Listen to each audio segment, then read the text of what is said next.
Bismillahirrahmanirrahim. Alhamdulillahirabbil alamin. Allahumma shalli wa sallim ala sayyidina Muhammadin miftahi babi rahmatillah wa adada ma fi ilmillah. Salatan wa salaman daimaini bidawami mulkillah wa ala alihi wa sahbihi.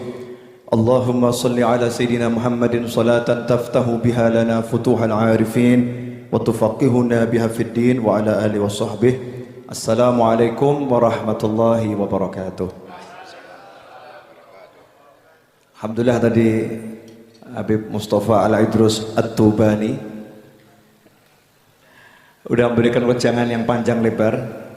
Beliau ini mirip Habib Syekh, buat seneng orang. Jadi gayanya seperti itu. Terus Syekh Ridwan Al-Amiri tadi juga udah nyampaikan banyak hal. Saya mau nyambungkan kedua-duanya untuk mudah-mudahan bisa jadi sesuatu yang indah. Nah, karena yang satu di kanan, satu di kiri, saya mau bicara tentang yang di tengah. Boleh ya? Boleh. Di sejarah Habib Syekh versi Pak Novel. Jadi sejarah Habib Syekh versi Pak Novel Al-Idrus. Habib Syekh ini punya ayah namanya Habib Abdul Qadir. Punya kakek namanya Habib Abdurrahman. Marganya As-Segaf atau biasa kita panggil As-Segaf. Orang dulu itu kalau punya anak tidak gegabah kasih nama, karena ada perintah dari Nabi, termasuk bentuk orang tua yang baik pada anak itu memberikan nama yang baik kepada anak. Jadi nama baik itu bukan cuman sebutannya baik, tapi indallah baik. Ya baik di sisi Allah, bukan baik dalam pandangan ataupun pendengaran manusia. Menurut Allah baik enggak? Gitu. Nah, pada kebetulan kakeknya Habib Syekh, Habib Abdurrahman itu hidup sezaman dengan Habib Ali bin Muhammad bin Husain Al-Habsyi di kota Sewon, Hadramut sana. Kita tahu Habib Ali belum lama haulnya, wafat tahun 1333 Hijriah. Jadi kurang lebih 100 tahun yang lalu, bedikit meninggalnya. Habib Ali Al-Habsyi itu tidak ada satupun ahlillah yang meragukan beliau mencapai derajat Qutbaniyah, wali kutub. Gak ada satupun yang meragukan ahlillah. Jadi kalau bukan ahlillah ragu, gak jadi masalah. Paham ya? Jadi jangan paksa orang untuk percaya. Karena bisa percaya itu anugerah, bisa percaya itu anugerah. Jadi kalau ada orang lain yang nggak bisa percaya, ya didoakan semoga dapat anugerah, bisa percaya, bisa mencintai para aulia.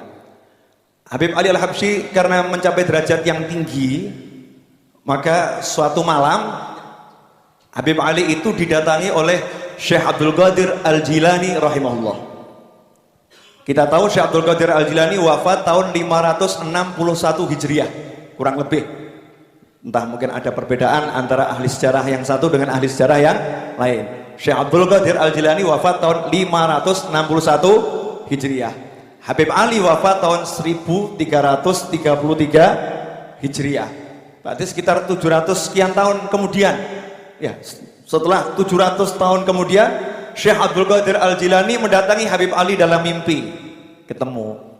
Nah di situ Syekh Abdul Qadir Al-Jilani berwasiat, ya Ali, wahai Ali, tolong sebut-sebut saya di majelismu. Syekh Abdul Qadir Al-Jilani minta tolong sama Habib Ali karena yang megang derajat Qutbaniyah, kutub di masa itu adalah Habib Ali. Tolong sebut-sebut saya di majelismu. Karena Habib Ali orang yang sangat dicintai oleh Nabi Muhammad sallallahu alaihi wasallam. Paginya kakeknya Habib Syekh itu datang menemui Habib Ali dan mengatakan, Habib Ali, saya dapat anak laki-laki. Saya dapat anak laki-laki, tolong diberi nama. Nah orang tua zaman sekarang ini kan sok pinter ya. Kadang udah dikasih nama sama gurunya, dikasih nama sama kiainya, kasih nama sama habibnya gitu ya. Terus merasa namanya kurang cakep, terus ngarang sendiri. Nah, kalau orang dulu lain, cari berkahnya dari orang-orang soleh pasrah, bongkoan, gak mikir. Ya tidak mikir, karena fikirnya udah diserahkan kepada yang ahli mikir. Tolong kasih nama. Habib Ali ingat pesannya Syekh Abdul Qadir Al-Jilani, sebut-sebut aku di majelismu. Langsung mengatakan Semih Abdul Qadir, beri nama dia Abdul Qadir. Kemudian datang juga satu orang Habib namanya Habib Ahmad As-Segaf, juga bilang ke Habib Ali, Habib Ali saya punya anak laki-laki, tolong kasih nama dia Abdul Qadir. Dua Abdul Qadir yang saya sebut ini, yang satu Habib Abdul Qadir bin Ahmad Jiddah almarhum, merupakan tokoh senior para habaib yang berapa waktu silam meninggal. Kemudian yang satu lagi ayahnya Habib Syekh Habib Abdul Qadir bin Abdurrahman As-Segaf. Lantas siapa ayah beliau? Ayah Habib Syekh ini, saya masih kecil wafat ya ayah Habib Syekh. Ayah Habib Syekh ini hidupnya ngimamin masjid, ngurus masjid, cari dana mati-matian untuk bangun masjid. Hidupnya sederhana, semua waktunya dibaktikan untuk masjid. Maghrib sampai Isya tadarus Al-Quran dan dilanjutkan sampai sekarang di Masjid Jami' Asgaf, gak putus. Itu ayahnya Habib Syekh tadarus bainal maghrib wal Isya. Nah, yang saya penasaran tuh sampai sekarang, saya pengen dapat jawaban dari ayahnya Habib Syekh, cuman belum dapat. Maksudnya minta mimpi terus dijawab gitu ya, belum dapat. Kenapa ayah beliau ini ngasih nama cuman Syekh gitu, kok pendek gitu namanya. Oh, cuman Syekh gitu kan. Saya ini versi Pak Novel, saya hubung-hubungkan, itu doa dari ayahnya. Kenapa? Karena ayahnya udah namanya Abdul Qadir, jadi kalau disambungkan Syekh Abdul Qadir, Syekh Abdul Qadir. Mungkin ayahnya pengen anaknya mewarisi apa yang dimiliki oleh Syekh Abdul Qadir Al-Jilani rahimahullah. Ini saya sampaikan bukan di depan Habib Syekh, baru sekarang saya sampaikan depan beliau. Saya keliling Indonesia dan sampai ke Hongkong, dimanapun saya cerita tentang ini, beliau nggak ngerti. Cuman sekarang beliau harus ngerti gitu ya. Semoga diamini sama beliau nih ya, semoga diamini. Itu Habib Syekh. Nah, Anda boleh buktikan. Makanya kadang ada orang ini ziarah jauh-jauh. Kalau saya menyarankan di Solo ini ada makam-makam wali-wali besar, udah nggak usah repot-repot, deket. Tuh di Masjid Riyad ada makam, di Gabutan tuh ada makam, di Tipes itu ada makam, di Nglumprit ada makam. Ya kalau yang di Tipes ini satu saja, di Tipes itu isinya wali-wali besar, aulia besar. Satu ayahnya Habib Syekh. Demi Allah sampai hari ini saya cari manakib wali yang seperti ayah beliau belum ketemu. Cari wali yang meninggal hari Jumat ada, betul. Yang meninggal ketika sholat ada. Yang meninggal ketika sujud ada.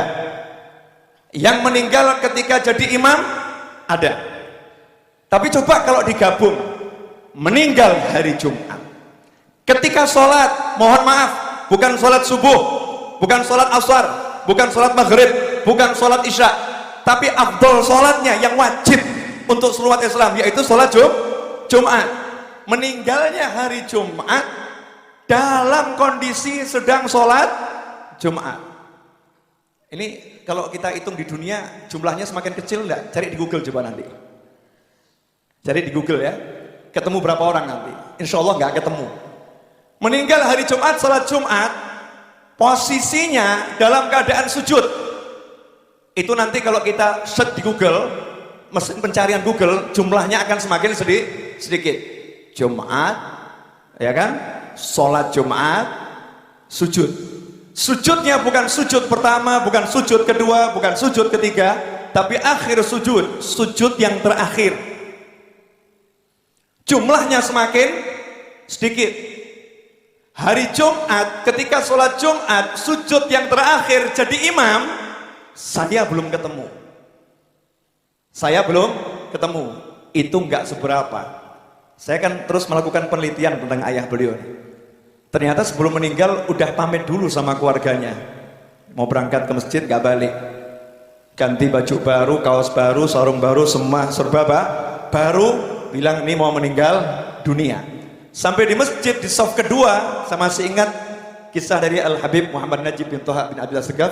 Habib Najib itu, beliau mengatakan saya posisi di shaf kedua dipanggil sama Habib Abdul Qadir. Ya Najib, ta'al, kamu hari ini sholatnya di shaf pertama persis di belakang saya.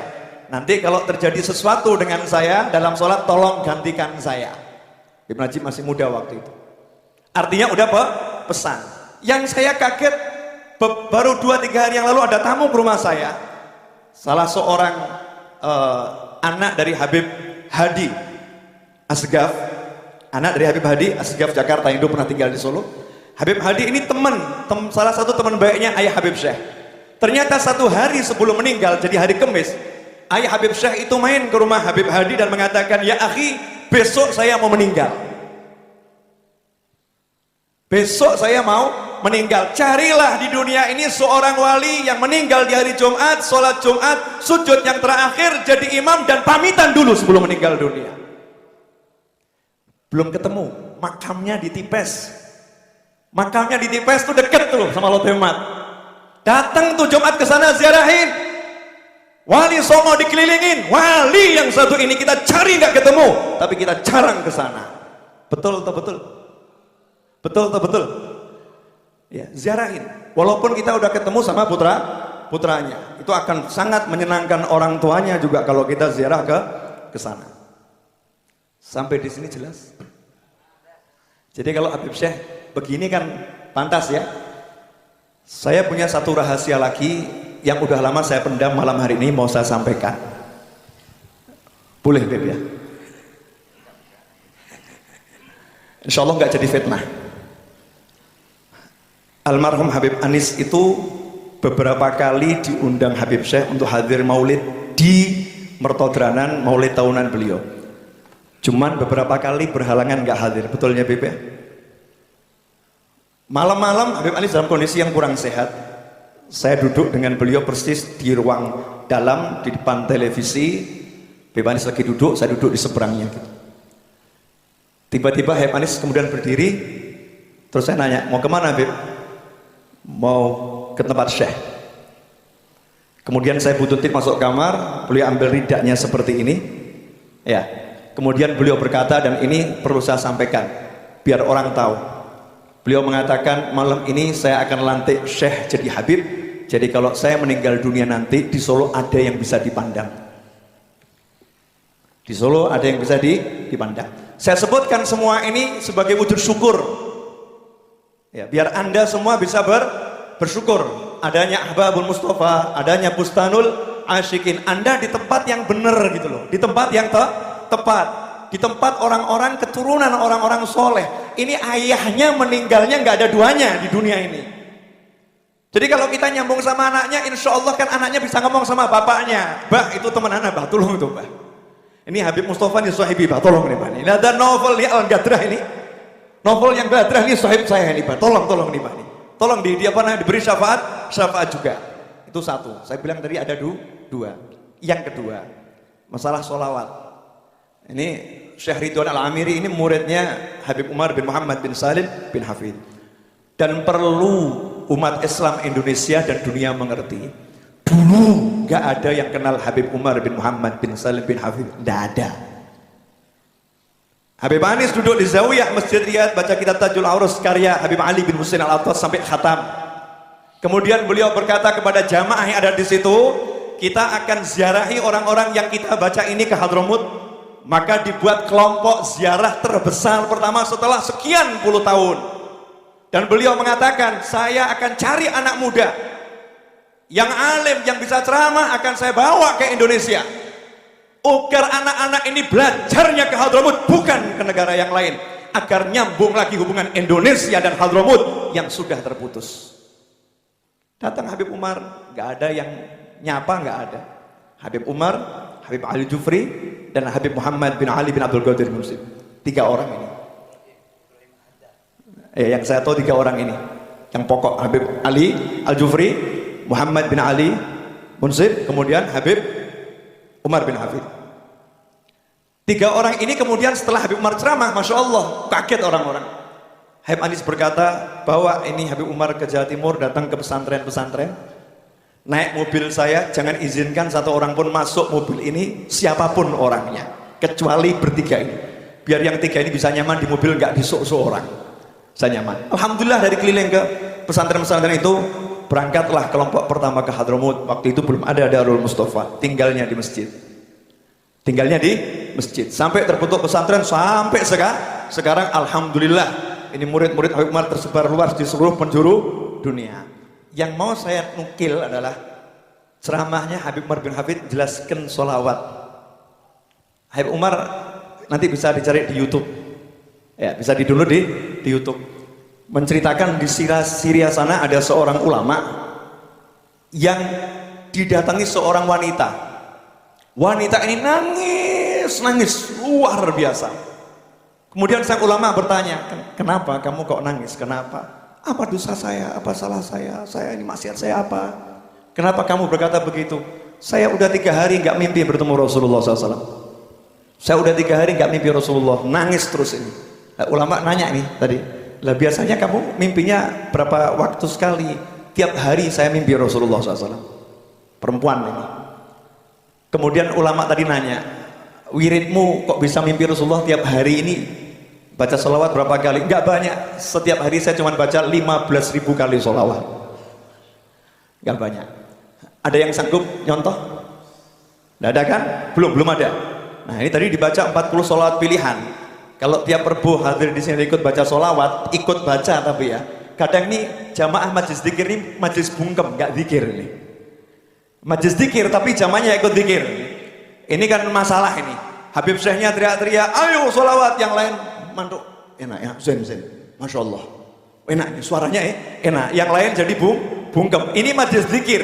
Majelis dzikir itu ya semua ikut berzikir. Yang belum punya bukunya ya cari bukunya. Kalau dijual ya dibeli. Kalau nggak ada ya difotokopi. Kemudian dibaca, diteriakkan dengan suara yang keras. Orang kalau nggak bisa baca banyak sendiri, ya dengan berjamaah ini pahalanya jadi banyak. Kalau istiqomah tiap Rebo, sholawat itu dibaca benar oleh kita, ya insya Allah lah.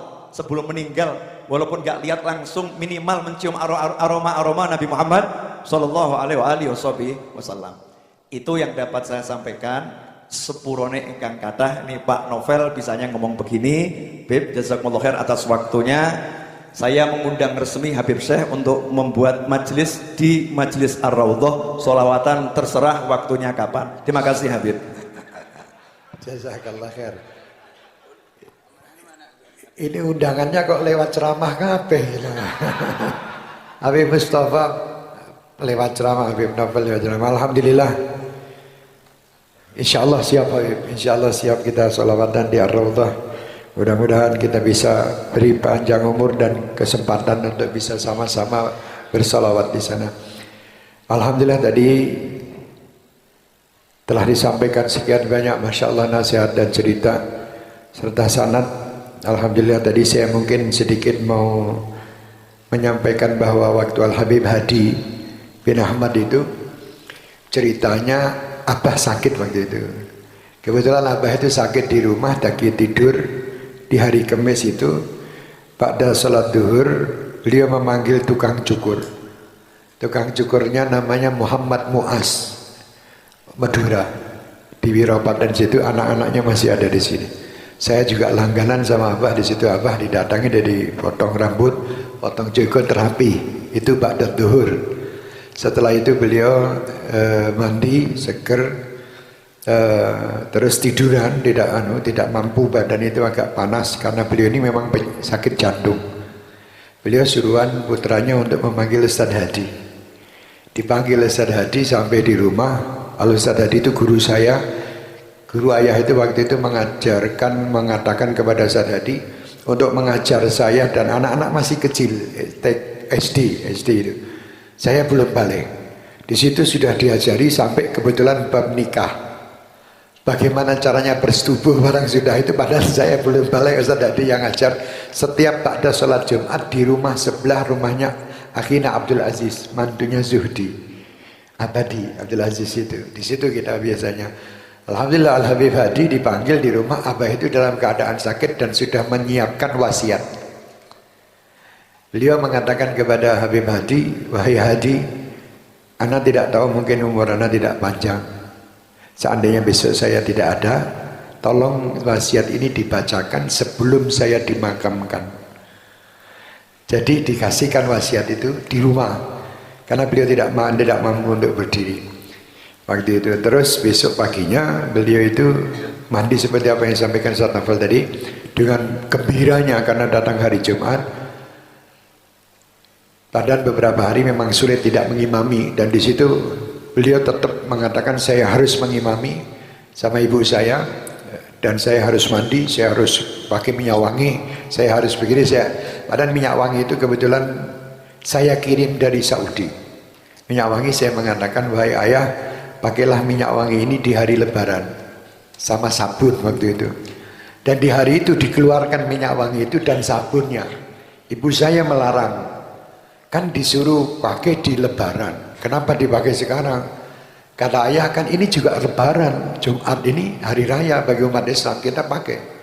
Dan subhanallah itu minyak wangi itu saya tidak punya duit waktu itu, saya pakai bawa minyak wangi yang sangat murah, namanya masih ingat saya, Aqua Brava.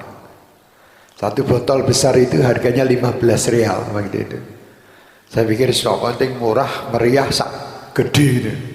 Saya kasih, dipakai separuh itu minyak wangi, bukan semprotan sehabangan itu. Nah, Masya Allah, pamit sama orang rumah, sama anak-anak adik-adik saya. Muhammad temannya Ustaz Novel itu, masih kecil juga, Muhammad itu adik. Dipamiti, pas kebetulan sakit waktu itu panas. Saya, kamu sabar ya, nanti kalau saya tidak kembali. Itu pamitnya begitu, naik becak. Becaknya itu saya masih ingat, langganan bapak itu namanya Pak Slamet.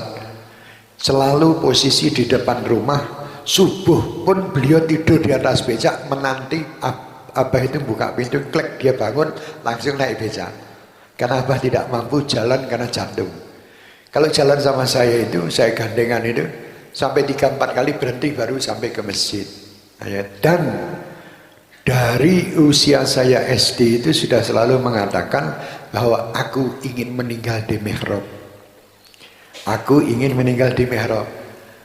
Cerita Al-Habib Abdul Qadir bin Ahmad, waktu itu setelah meninggalnya ayah, saya pikir diundang sama Habib Abdul Qadir bin Ahmad ke sana untuk menenangkan anak-anaknya. Saya, kakak saya Jamal dan keluarga di Saudi. Beliau mengatakan, sungguh besar kedudukan ayahmu, makomnya ada di sekian langit, tingkatan langit, dan ayahmu ini adalah murid kesayangan Al-Habib Abu Bakar Gresik. Jadi Habib Abu Bakar ini bertanggung jawab sampai meninggalnya. Jadi yang menggandeng beliau itu dibawa di tempat yang luar biasa di mihrab itu adalah Habib Abu Bakar ini. Kata Habib Abdul Qadir bin Ahmad. Karena guru itu bertanggung jawab sama murid. Karena murid itu menginginkan, dan itu memang perintah waktu beliau menjadi imam itu dari Habib Abu Bakar Gresik juga.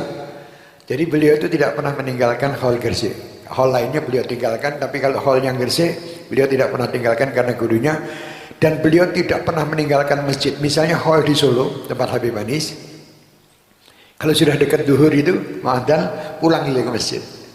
Jadi tidak sampai selesai, pulang ke masjid dengan hall dulu. Tadi Habib Novel bawakan fotonya, coba fotonya diambil itu kadang. Saya akan tunjukkan itu foto waktu hall zaman dahulu sama Habib Anis. Di situ ada Habib Abdul Qadir juga mulakhela. Di antaranya yang saya dengar juga mungkin nama yang dikasih nama juga sama Habib Ali itu ada berapa orang namanya Abdul Qadir semua termasuk ini. Ini saya dapat hadiah dari Habib Novel ini. Ini ayah saya ini. Ini ayah saya, ini Habib Anis, ini Habib Abdul Qadir, ayahnya Habib Syahab, ya.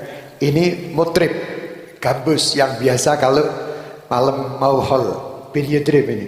Ini Habib Hasan Al-Idrus, ayahnya Habib Abdullah.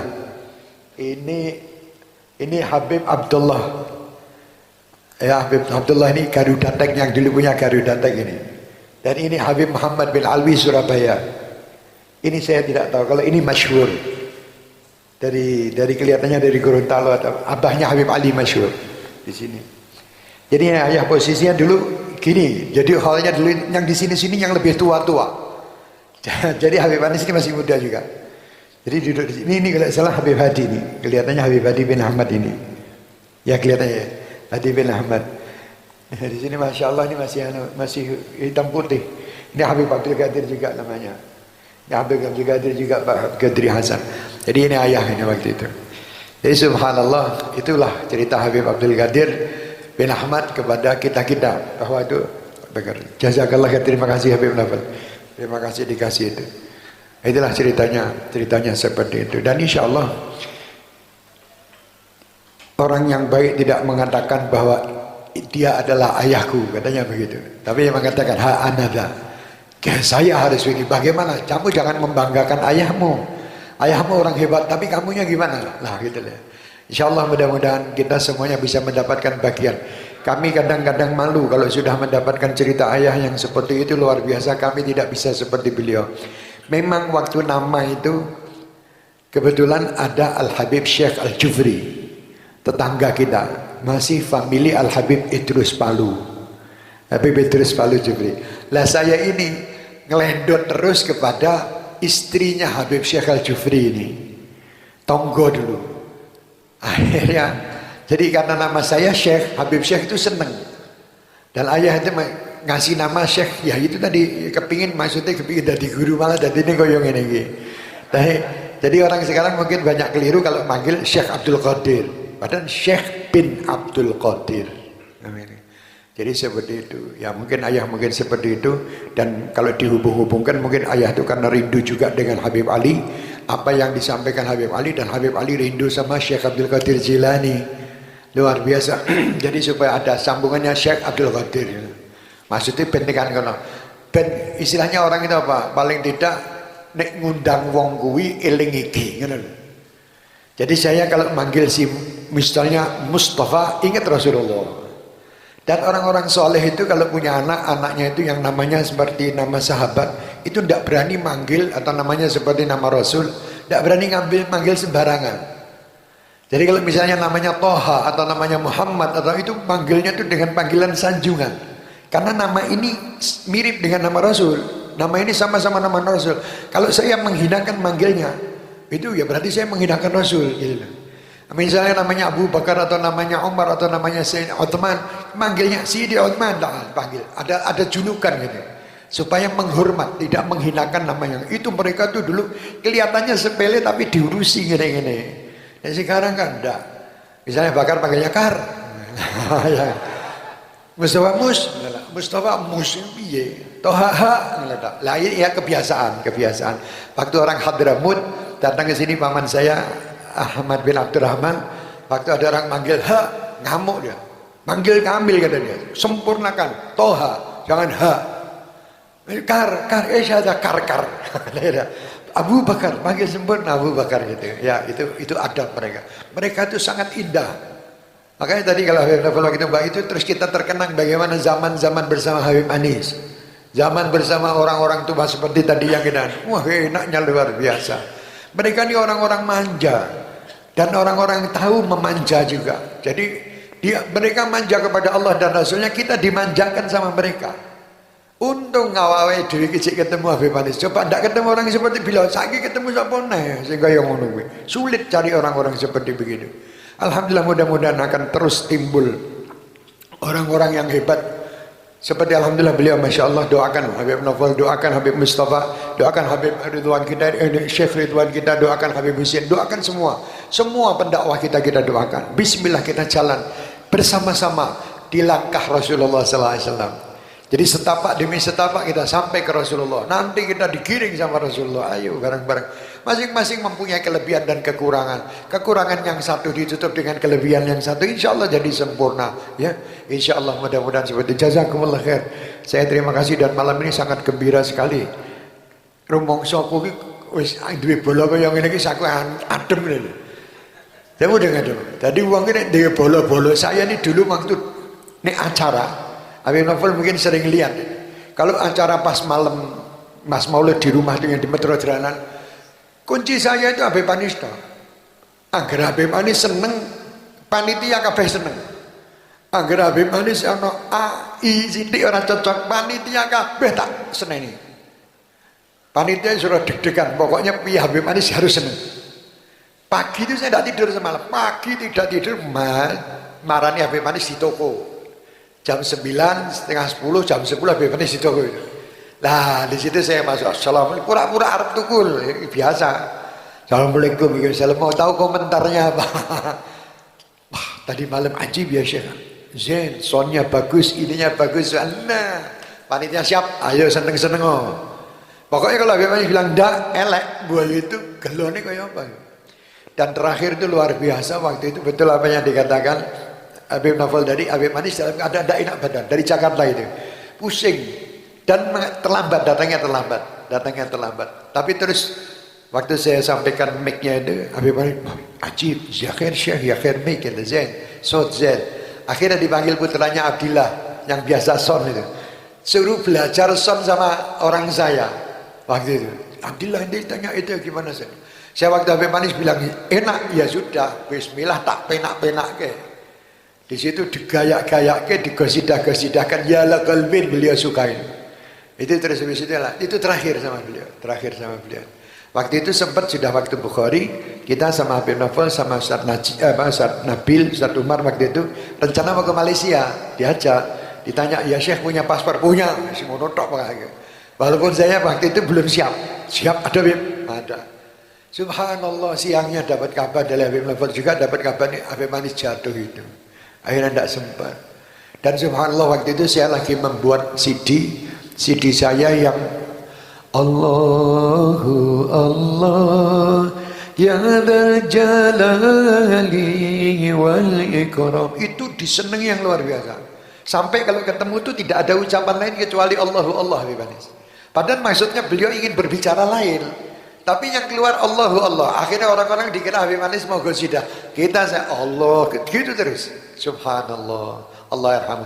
Mudah-mudahan dengan mengingat mereka, kita ini selalu alhamdulillah mendapatkan berkah mereka. Seperti sampai kita ini Masya Allah, ayah beliau juga namanya Abdul Qadir Minabari.